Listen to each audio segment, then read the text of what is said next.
We're here outside Frida Kahlo restaurant in Clarendon Hills. Brand new Mexican restaurant, only about 2 weeks old.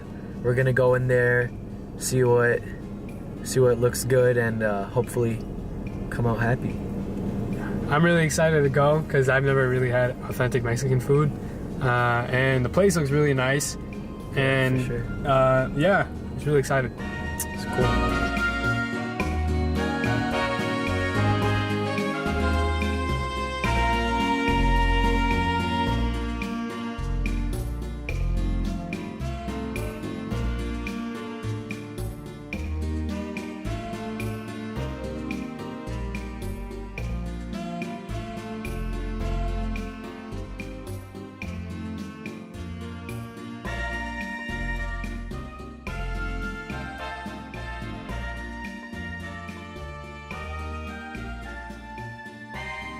We just left the Frida Kahlo restaurant. I ordered a shrimp tortas. Sami ordered enchiladas. Overall, really solid, good presentation. Definitely would come back.